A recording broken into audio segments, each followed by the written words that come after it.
Bonjour et bienvenue dans cette nouvelle émission de Ni vu ni connu, présentée par les étudiants du Master de Communication Scientifique de Strasbourg.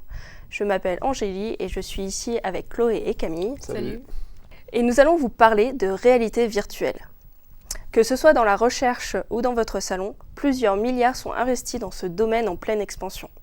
Après un petit reportage à l'ICUB de Strasbourg, donc un laboratoire d'imagerie, nous reviendrons en plateau pour faire le point. À la fin, une petite vidéo surprise vous attend. C'est parti!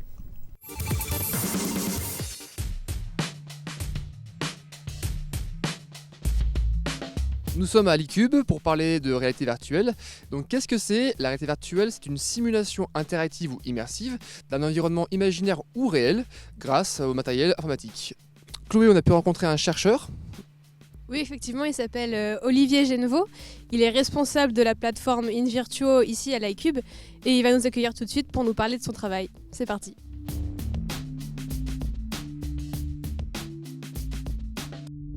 Bonjour Olivier Genevot et merci de nous accueillir. Bonjour. Tout d'abord, est-ce que vous pouvez nous présenter, vos recherches au sein de l'ICUB, votre rôle ? Alors moi je suis ingénieur de recherche du CNRS, donc affecté au laboratoire ICUB, et je travaille en fait dans l'équipe d'informatique géométrique et graphique de ce laboratoire, et j'ai entre autres pour rôle la maintenance de la plateforme de réalité virtuelle hébergée par ce laboratoire qu'on voit en partie derrière moi. Ok. Et outre le côté un peu récréatif qu'on peut voir dans la réalité virtuelle, quels sont les axes en fait que vous abordez quels sont vos objectifs? Alors nous, dans l'équipe, on travaille principalement autour de l'interaction en environnement virtuel.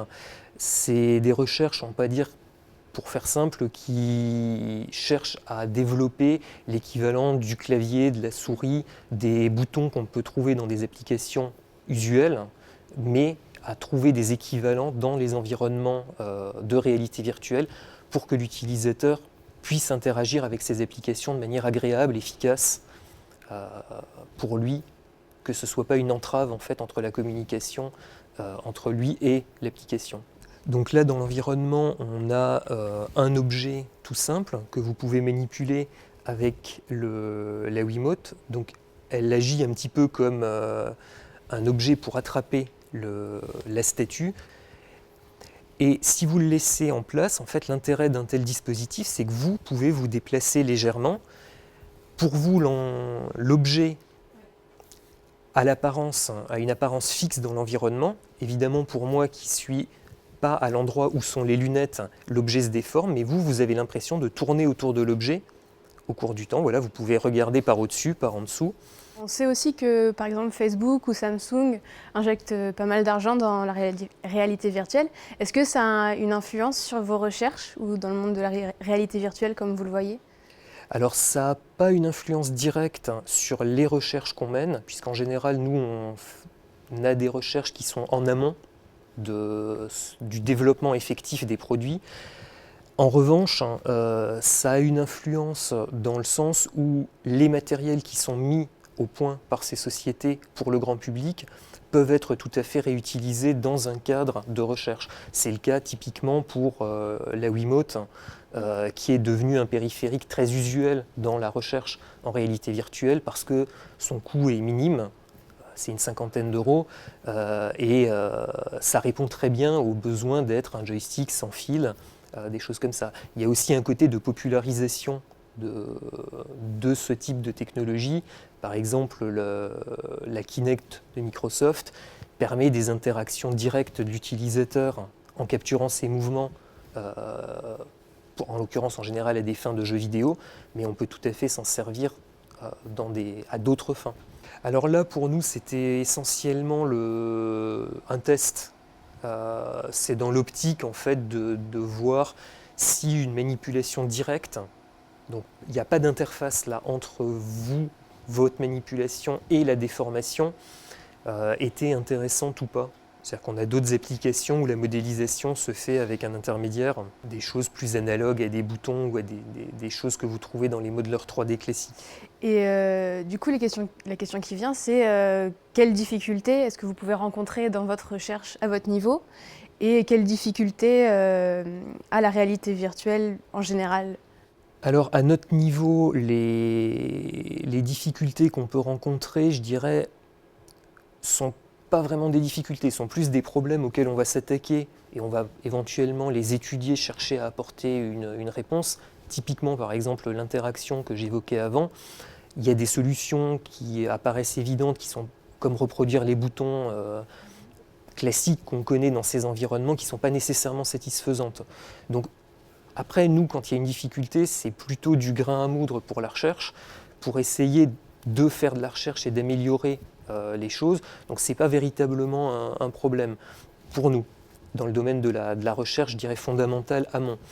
Pour les entreprises elles-mêmes, les problèmes qu'ils peuvent rencontrer, ça peut être des problèmes de mise au point technique, évidemment des matériels, et il peut y avoir également des problèmes d'utilisation. Par exemple, on sait qu'en général, ce type de dispositif a tendance à produire un petit peu une gêne ou un sentiment de malaise, un petit peu comme le mal des transports. C'est embêtant quand on veut mettre au point un dispositif qu'on veut vendre à des utilisateurs. Le but, évidemment, pour eux, n'est pas de rendre malades leurs utilisateurs. Donc eux peuvent rencontrer ce genre de problème et par ailleurs, ils ont il y a toute une problématique éventuellement d'acceptation du dispositif. Évidemment, dans un salon, vous n'allez pas mettre un dispositif de cette taille-là. Actuellement, c'est plutôt les casques qui sont en vogue et qui sont un petit peu promus par ces sociétés. Le casque vous coupe complètement de l'environnement. C'est un vrai problème social et d'acceptation sociale du dispositif. D'accord, donc des problèmes tant techniques que sociaux, un peu. On verra bien ce que ça donne. Oui. En tout cas, voilà. Merci d'avoir répondu à nos questions. Merci pour ce reportage. Alors, vous avez essayé? Ça donne quoi la réalité virtuelle? Ouais, en fait, c'est assez marrant. Donc, tu es face à un grand écran et de chaque côté de l'écran, tu as des caméras qui vont, elles, capter des espèces de petites boules grises qui sont fixées sur les lunettes ou sur les gants quand il y a des gants. Et donc, ça va adapter l'image que tu as à l'écran en fonction des mouvements de l'utilisateur, en fait. Donc, effectivement, on a pu essayer. On a vu une statue, donc on a pu la bouger dans tous les sens, la voir devant, derrière. On a pu aussi transformer, modifier une espèce de feuille en 3D, la déformer, faire des formes comme on voulait. Donc, ouais, c'est assez fun, comme ça, quand on teste. Mais il y a des vraies applications à ça, en fait. Il y a par exemple le traitement des phobies en médecine. Genre avec des grosses araignées. Ouais, si t'as peur des araignées, ils peuvent te montrer une toute petite araignée de loin et puis au fur et à mesure te l'approcher comme ça en 3D. Et ouais, effectivement, pour soigner les phobies, c'est pas mal. Il y a aussi les problèmes de vertige. Ils peuvent mettre en immersion un patient et lui donner l'impression qu'il est par exemple en haut de la tour Eiffel, dans un paysage en hauteur. Mais il n'y a pas que ça, il y a aussi des applications dans l'immobilier, visiter des maisons... et aussi des formations, voilà, faire semblant de conduire. D'accord. Mais il doit y avoir des problèmes forcément pour ce genre d'application. Ouais, donc comme on peut facilement l'imaginer, il y a des problèmes de dépendance, donc, comme pour les jeux vidéo. Il y a aussi des problèmes au niveau technique, donc là ils sont en train par exemple, de faire ce qu'on appelle le retour haptique.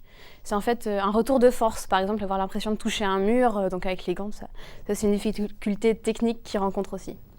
D'accord. Et c'est le chercheur que vous avez rencontré qui s'occupe de tout ça à l'ICUB? Donc Olivier Génevaux, lui, il est donc effectivement ingénieur au CNRS, mais au départ, il n'était pas du tout dans ça. Il a fait une thèse en informatique sur la modélisation de fluides. Et par la suite, il a fait de la modélisation de flux sanguins, des IRM virtuels. Et donc effectivement, maintenant, il est responsable de la plateforme InVirtual iCube. Mais lui, comme il l'a dit, son principal rôle, c'est l'interface, en fait. Comment l'utilisateur va interagir avec l'écran. Il y a d'autres équipes qui travaillent sur le son, sur le design, sur d'autres choses comme ça. D'accord. Et du coup, il y a... Donc, comme tu viens de le dire, il y a d'autres équipes à l'ICUB et peut-être ailleurs aussi autour de Strasbourg? Bah oui, enfin d'abord je voulais dire par rapport à ce que Chloé abordait, il y a aussi beaucoup de chercheurs qui se servent de la 3D, de la 3D virtuelle pour visualiser les molécules en fait et découvrir les structures de cristaux, donc c'est assez impressionnant. Et puis oui, donc pour répondre à tes questions, sur la région d'Alsace, donc il y a différentes initiatives, et notamment Lolo 3, qui est une société, un centre de transfert de technologie, a installé à l'espace européen de l'entreprise à Shitty Game un immense dispositif d'immersion dans la réalité virtuelle. Et ça permet à la recherche, mais aussi aux entreprises, d'aller sur place et de pouvoir faire apparaître des maquettes, des éléments de recherche en 3D et de pouvoir interagir avec elles de manière très intuitive et de pousser plus loin leur recherche. Ouais. D'accord. Et tout est disponible maintenant pour le grand public? Eh bien, c'est une image de l'Oculus Rift qui est sortie cette année.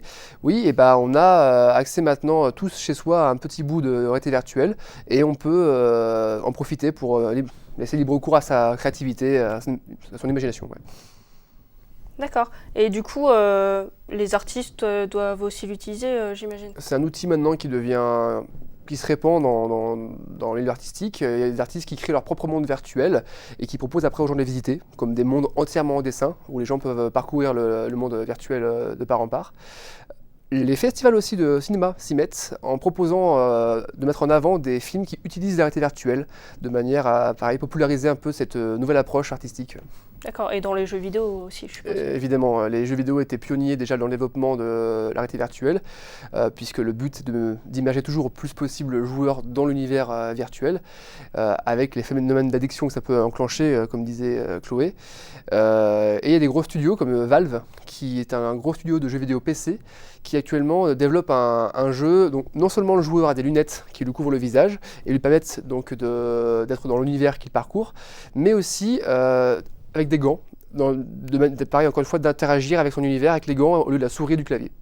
Et c'est pas tout, il y a aussi EVE Online qui est un jeu de science-fiction, de bataille spatiale dans l'espace spatial, où en fait le joueur, d'ailleurs si tu as une image à montrer ça peut être intéressant, est directement dans le cockpit avec ses lunettes et il est le pilote lui-même du vaisseau, que ce soit pour l'exploration ou les batailles spatiales. Donc c'est assez immersif, il paraît que ça vaut le coup. Donc, comme dans Star Wars. Tu pourrais être Yann Solo, Luke Skywalker. D'accord. Et du coup, toutes ces applications-là divertissantes, ça permet des financements pour la recherche? Bien sûr, si jamais tout se passe bien et que les projets débouchent, fonctionnent bien, les structures privées vont vouloir investir dans la réalité virtuelle. Si par contre ce sont des échecs, en effet, les chercheurs devront trouver des financements ailleurs que dans les structures privées. Ouais. D'accord. Eh bien, merci beaucoup d'avoir suivi cette émission et nous vous laissons avec une petite vidéo qui va permettre de vous immerger dans la réalité virtuelle.